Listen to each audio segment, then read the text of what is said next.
Leader Exchange, December 2025, our last luncheon of the year. We've been doing this now for 7 years, and it's been such a privilege to walk. And we have a privilege of having Ashley Smalley with us here today. Ashley, so grateful that you're with us from Smalley Consulting. So thanks for being with us, and been looking forward to you all this fall. They've been talking about you coming and speaking this whole time. So thanks for being with us. I'm excited. Thank you for having me. I love what you guys are doing at Leader Exchange. It's a privilege to get to be part of it. And the advantage that you have, you've been to a few Leader Exchange. They kind of know who we are and what we do. So thanks for being a part of it and living out kind of what we're talking about. So tell us a little bit about who you are, kind of what you've done in the past, and kind of get us up to date who you are and what you do. Okay, so I am married to my high school sweetheart. Yeah. And where did you grow up, by the way? In Bridgeport, out in Wise County, tiny little town, 6,000 people. I know Bridgeport.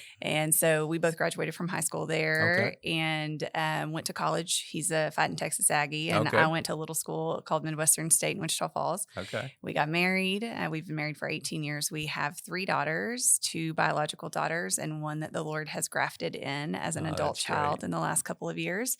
And so we are in the throes of all things teendom in our home. Okay. Yeah, I've got a almost 13-year-old and a 15-year-old. Okay, so you're not out of the woods yet. No, but they are precious. I got a 24 and a 22, and I'm still not out of the woods. I keep hearing that you never get out of the woods. No, you're not out of the woods. So, and that's okay. Yeah, it is. I actually quite love being a mama. No, that's great. So my first big girl job when I entered the workforce, really after college, was in local government. Okay. And spent about 5 years in that type of service to the community, and realized real quick that's maybe not where I needed to be. And really what happened is the former assistant city manager that I worked for had gone to work for the company that my dad owned as their HR director. Oh. And she wanted to hire a benefits manager. And so she hired me against my dad's wishes. She went around him to the CFO because Dad and I had a very close relationship, and he was nervous about working together. Yeah. So she hired me in, and I started my HR career as a benefits manager right in the time of health, the ACA, Obamacare, everybody called it, and just figuring out the nuance of that. And I loved it. Our CFO said, I want you to become an expert on this. And I loved that challenge. Yeah. And then when that manager of mine left, I got promoted into the HR role. And so I did HR in oil and gas for about 10 years. Okay. I like to say that's HR on crack. Yeah, it is. It is a whole special animal. And then you get involved in church work. So that's a whole other deal. Yeah, somewhere in the midst of that, I really sensed the Lord calling me to something, and I really didn't know what it was. And so basically I said, okay, Father, you can have my life. Whatever you want it to be, I'll do. Even if that means teenagers or Africa, because in my head, those were equally hard. Yeah. And really what he was calling me to was women's ministry in our church. But that role has morphed over the last 8.5 years. Sure. And in a lot of ways, I function a little bit as our executive pastor, handling the administrative side of things, the personnel related things, and discipleship and stuff, developing new leaders, stuff that is kind of my jam. Okay, that's great. So I had this really difficult struggle with anxiety somewhere in the midst of all of that and having children, and the Lord delivered me from it. And so I thought part of the calling on my life was to go and speak to women in a church setting about that and about their identity in Christ, because that's what I found out of that struggle. Right. And really, it's interesting because the Lord began instead to open doors for me to speak in the marketplace. Okay. And so out of that came Smalley Consulting. At the end of 21, I took a step of faith and quit my big girl job in HR and started a company. And it's really been one day after another on a journey with the Lord going, what do you want today? And I know a lot of guys that talk about you, that they've had you come speak, they've had you come work with their teams, and I know you do a great job. So how has your work experience kind of in that, the private sector, how's that helped you with what you're doing now? Of course, I mean, you got to know that world, but. Well, I think maybe the most beneficial thing is I've worked in various different industries, because there were other little jobs before that. And what I've learned is people are people, no matter what what place they clock in at. Sure. And so the relational things that I'm going into businesses to help with, they apply to a banker in Dallas just like they do to an oil field manager in West Texas. Right. And so there's a lot of pressure that has rolled off of needing to know a specific industry. I just need to know people. Right. And that is really what the Lord has They need to crafted me know for. their job, but you've got to know how to help them in some of the things that are across the different sectors. Well, because what I'm doing in Smalley Consulting is not business consulting. I'm not helping you run your business. I'm helping you manage people problems. Which is actually where most leaders fall short, right? I mean, especially CEOs, sometimes they know their business, don't always know the people business. Sure. So, and church helps you with that a little bit too. It does. Yeah. It does, because if you can lead volunteers in a church, you can lead people Sure. anywhere. Yeah, because they don't have a paycheck. Exactly. Yeah, exactly. So, tell me, the leader exchange model that we use, having the core and what's at your core, and then describing those leadership model. It sounds like when you first saw that, it was like, hey, this is kind of intuitive to me. This is kind of how I've been living. This makes sense to me. Tell me a little bit how you work that out in your daily life. I think for me, figuring out who I was at the core changed my perspective on every other relationship that I have. When I finally landed on who God made me to be, there was so much freedom to live well in relationship with others instead of in competition with them. And so figuring out who I was made to be, it was empowering and it was freeing. And there was a switch in my desire to no longer elevate myself, but to use the influence I had to elevate others. And it's transformed, I think, every relationship that I have and every relationship that I'm making.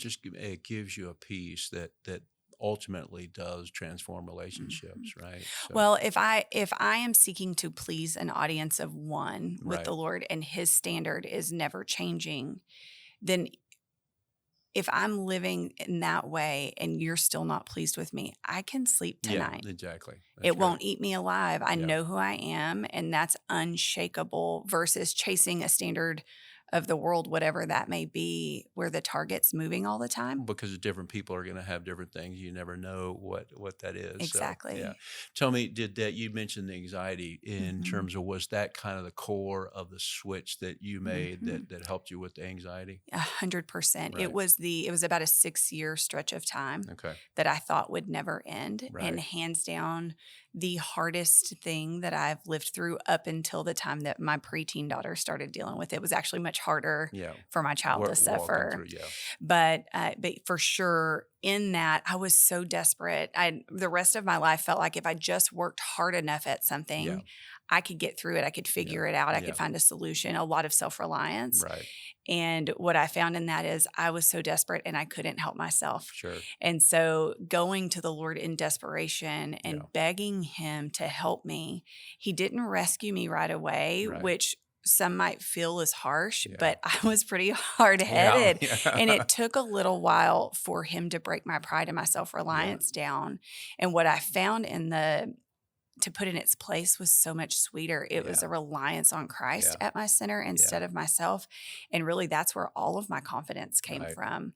I went from being an incredibly insecure woman to one that can kind of walk into any room and just have a sense of confidence. Well, I've seen that. I've seen you speak a few times, and you do a great job, not only with speaking, but you can tell when a person operates out of that deeper well, then and everybody deals with this, right? This is not unique to any one person. People may be able to cover it up or disguise it in some ways, but everybody deals with this at the core. And I think that is the hearkening back to that relationship with the Lord. If you're trying to do it without him, things get very hairy pretty quickly. So. Well, because I feel like subconsciously we know that we're not adequate enough for all the things that we're facing, and that is what is anxiety producing.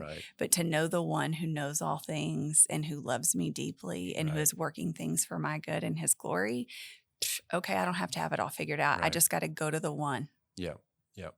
And that was kind of the next question.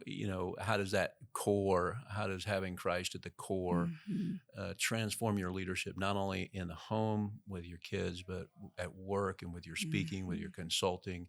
Can Can you give us an idea what that looks like? Sure. So it's transformed my parenting because I'm not judging my own parenting by how well my kids are performing. Yeah. Yeah. I'm judging that based on how I feel like the Lord would be pleased with the things that I'm teaching them. Right. That it's not about their achievements; it's about who He made them to be. Sure. And so I'm seeking Him for that. How does it change? It changes it because I'm not just leaning into my own understanding. I'm asking God constantly, what do I do in this? Yeah, daily. Which battles are worth fighting, and which ones do I need to let go so that I don't overwhelm them or provoke them? Right. Right. In leadership at work, it's looking at my calendar for the week and going, Lord, what are your priorities? Like, I've got a long list of things to do. That What I are the could do, things? or yeah. What things matter most to you? And it's always going to come down to people. Mhm. Always, because they're the only eternal things in Yeah. this world. And so really it is, man makes their plans, but God makes the path straight. Right. I just trying to eliminate planning so much. And that is from a super type A, incredibly plan-driven person. Like, Lord, what are your plans and priorities and purposes And for the taking week? too many detours, because you can get off the path Mhm. quickly, and spending the time getting back to the path is Mhm.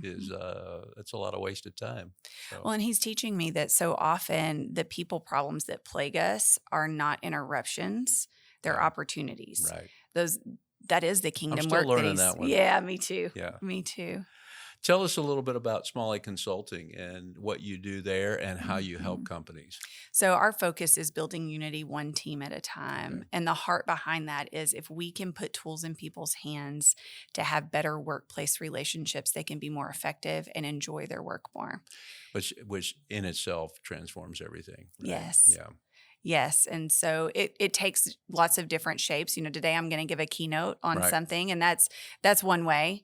But some of my favorite work is happening in small teams or with small leadership groups or coaching of a leader that's Mhm. struggling to figure out how to do this well. The big speaking opportunities just give you opportunity to do what you really love to do. Sounds Yes. like, Which is relationally connect with people, pour into them. My heart is that at the end of every day, I would be completely wrung out of Mm. everything that I have to offer, Yeah. and know that the Lord is going to fill me up, and tomorrow's going to bring new mercies, Another, and let's do it all over again. yeah. And you've been doing that since 22, you said. Yes, and I was actually doing it on the side. My employer was amazing. They let me work at the church. They let me Yeah. go and pour into these other companies. But in 22, it became Full time. the full time. Focus. As Yeah. full time is if I you're there understand. 3 days a week. So Right. I've also still been working at the church. And you got a mama, you're a mama, and you're Yes. a leader at the church. Yeah. Yeah. And that's the role. That's the world that a lot of people are in now, more so than ever. Right. Tell us a little bit about some of your role models growing up, or Oh. how did you know you wanted to do what you're doing, or did you see it in someone else? Even the leader exchange model. Did you see someone else that was living that out Mhm. practically, that you say, hey, that's what I need, that's what I want? I think my dad always modeled leadership really, That's really great. well. He was a dynamic leader, and we actually got to work together for 9 years at that oil and gas company. And he was relational, and he also had very high standards. And those two things coupled together produced a great deal of respect for him And that's from not his always the employees. case for, I mean, a Mhm. lot of leaders are either relational or they have high standards, and Mhm. sometimes both are not always there. So, Yeah, but dad did it so well, and getting to see that firsthand, working right. together and watching somebody on his team. As the HR person, I had insight, Yeah. right? Yeah. Somebody on his team not perform well, and him call him in a very oil and gas Yeah. way. I'd like to know the Call oil and him. gas way. That's not for this I gotcha. I podcast. gotcha. But watching him call him in and call him on the carpet, but Yeah. he would do it in such a way that was like, you are so much better than Right. this. You are capable. I know you. I see things in you Yeah. that you can't see. What are we doing Yeah. right now? And those guys would say, when dad passed away, they were all all of his direct reports were his pallbearers. Oh, And wow. they said things like, he's the only one who could ever call me in my office, chew me up one side and down the Yeah. other, and have me saying thank you when I Yeah. That's left, funny. When did you lose your dad? in 2020. I'm sorry. That's Yeah, hard. thank Yeah. you. That's a whole story in Yeah, and I'm of sure. itself. I'm sure you Yeah. probably saw some of your parenting come out in your and your dad, you saw him at work, and Hmm. how hopefully he handled you at home and Man, parenting and all of that. he was a great dad and he loved well. And while I don't know that he would have told you he was thinking of that as following Christ in his leadership, there were so many Christ-like qualities Right. to it. And that made it easy to know how to get on board. But Yeah. there are so many guys that I've worked with, people that I've worked with, that I've just picked up little tidbits. The pastor that I work for never feels like I'm interrupting him when I walk into his office to Yeah. ask him something. He's always got time. That's great. There's our worship pastor at the church is a whole different kind of leader. He's incredible, but he is quiet about Hmm. it and subtle versus, Your dad was more dad was out outgoing. Yeah. big personality, Yeah. very dynamic, kind of Right. loud. Right. The fruit doesn't fall It's just far the way it from the is. Yeah. tree. And so to see it modeled, really strong leadership modeled in different ways Right. has I think refined me as a leader.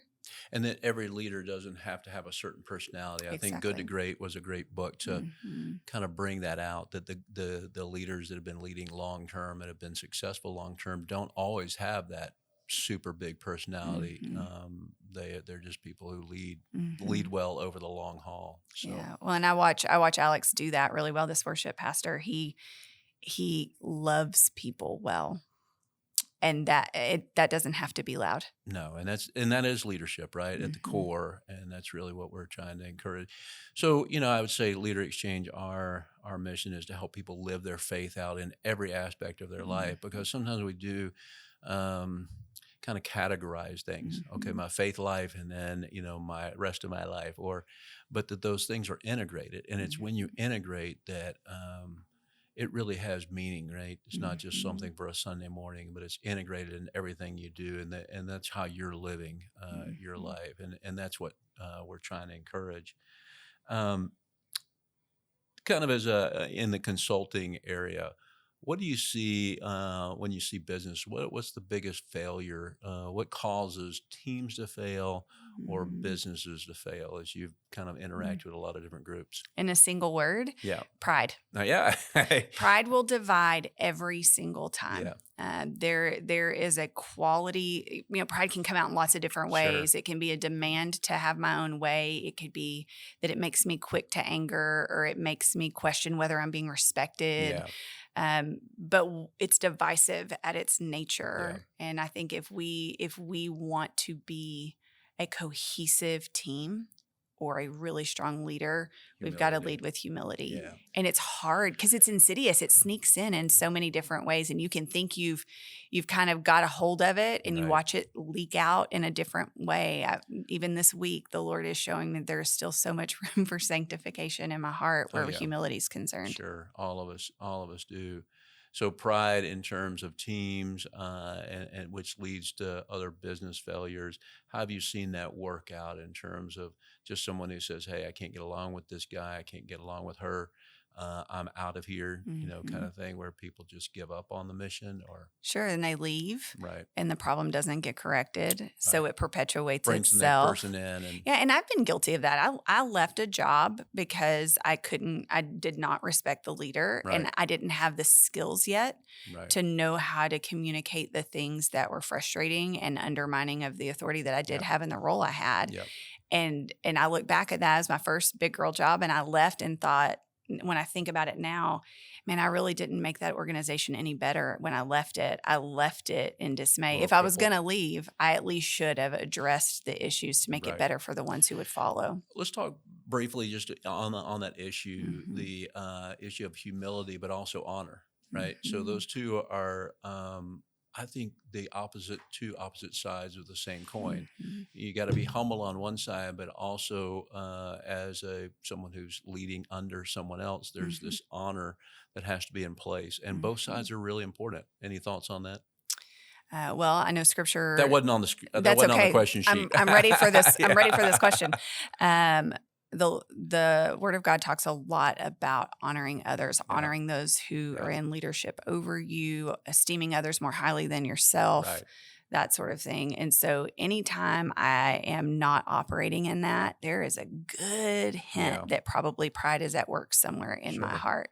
If I am If I am upset that I haven't been honored Right. adequately, probably I'm That's seeking the pride. things of the world Yeah. instead of the things of the Lord, who is gentle and Yeah. lowly, and didn't count himself so highly that he wanted to be Sure. considered equal with God. Sure, I know, and those that's a huge thing Mm, for leaders to be humble, and those who are underneath underneath leadership to be able to honor, which is also mhm, humility, right? To be able to mhm, honor a leader that's over you in terms of authority is to honor is also humility, which is really mhm. hard It too, is. especially if you Don't see eye to yeah eye. yeah or you don't agree or Mhm. those kind of things Well, where you can our pastor and I, we have completely opposite thinking yeah styles.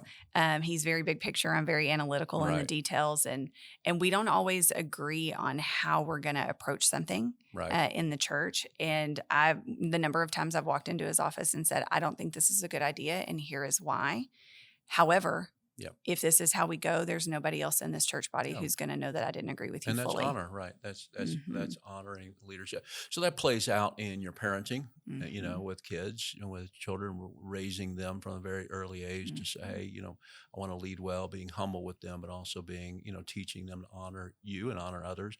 But it plays out in your marriage, it plays out in Hmm. your workplace, it plays out in every aspect. Well, and here's the deal. I can't do that well if I don't know who I am at my Right. core. Yeah. So it goes back to the whole thing is the core, Mhm, Christ being at the core. So we say, hey, what has to be at the core is a relationship with God through the person and work of Jesus Christ. And when you mhm, have that at the core, then everything else begins to, we still encounter challenges, but you have mhm. that at the core, everything else begins to work right. Well, and when you get that at the core, then you've got this gift of the Holy Spirit to help Right. you do all those things you Sure. don't feel capable of doing on your Right. own. And what a gift. And in terms of the reality of keeping that at the core, Mhm, and then realizing, as you said already, as you're leading and you're walking, you go, something else has made its way into that center, mhm. and it's really idolatry, right? It So is. yeah. It is usually of myself. How do you help people, individual people, and even teams and companies find their purpose? Mhm. Well, with companies or teams, I'm talking to them. I'm asking lots of questions to help them identify on their own. What's their Kind of a counselor in the it yeah is. It yeah really it kind of is. I'm just asking, questions to help them get to what's the reason that you're here? What's your why? yeah. Right? As a team, what's your reason for existence? How will you know you've been wildly successful at And living it and that out? everybody has the same thing at that core, right? Yes. Yeah. At an individual level, particularly for people who are already following Christ, but feeling like I don't know what my purpose is. You got to ask the creator, right? Purpose is the reason for which something is created or exists. So if you don't know why you're here, ask the one who created Right. you. He He's got longs to tell you that, because when you find that and you start walking in that, now everything that you were created for starts to come to life, and you right. have this incredible impact on other people that you can't if you don't know. Would you say that is at the core of your message with businesses and so forth? Is that That's the heart of the right? message, and it depends on who the client is And what? as Yeah. how openly and blatantly I Sure. can say that, right? But that is the heart of it. But the why is a question you can ask across the board, and Absolutely. then people's answers will be different, Hmm. of course. But And companies can tell you what we do, and most of them can tell you how we do it, but very few can tell you why. why? Yeah. And so I'm just like the parrot in the Yeah. middle of the meeting going, okay, but why? Yeah. Okay, oh, you do that, but But why? why? Until they get to just shy of to make the world a better place, and it's like, now that's why you Yeah. exist. Now everything else needs to flow from that. It's the model, Right. right? Right. Everything flows from your purpose or your why, from the center, and you're not going to get any of the outworking right if you don't know what's at the center. So last question, Mhm. and this was not on the sheet either. So, Great, I love this. yeah, identity, purpose, and then we asked the question. So we asked three questions of the leader exchange model. What is your identity? Where do you find your identity? That Mhm. is, what do you have at the core? And then, what is your purpose, which comes out of your identity? And then the third question is, who are you doing it with? Mm. So that can be marriage, that can Mhm. be your family. You can't choose your family a lot of times, but Yeah. in terms of marriage, in terms of your work relationships and all of that, and just your core of your people around you. How important are the people around you to have at least pointing you in that same direction, right? Oh, I think it's critical as a crucial element to have community around you who are pointed with their eyes in the same spot, who know you well enough to know when you're getting off course and love you well enough to tell you, Right. to hold you accountable, and that they are accepting of the accountability that you provide for them as well. As iron sharpens iron. Yeah. You can't do this well without other people around you supporting you and holding you up. And some days they're picking you up, and some days you're picking them up. And you can't always, you don't always have that in the work environment, right? I mean, Mhm. sometimes you inherit a situation, Mhm. sometimes you build a team, but then you realize, hey, we're not all on the same page. And that's what you do, is try to go in and help mold at least getting people in the same room if they're not on the Mhm. same page or in the same room. And really thinking about what personal responsibility do I have toward the end of making this a productive team that's enjoyable to work on, because so often we look at a problem and we go, "Oh, it's him. Yeah. He's the Yeah, problem," right. instead of actually, I have incredible influence. Am I using that to make a stronger team, Yeah. or am I deflecting it and just pointing fingers because that's easier? Yeah. That is easier. It is, and not nearly as effective. Well, Ashley, so grateful for you being with us, Oh, thank and you. thanks for being here today. Thanks for being a part of Leader Exchange, and I hope that you'll come back with us even after today. If you missed today's luncheon, I hope that you'll be with us in the future. Ashley Smalley and many others just like her who are trying to live out their faith in their everyday life. So thank you for being with us at Leader Exchange. We'll see you in 2026.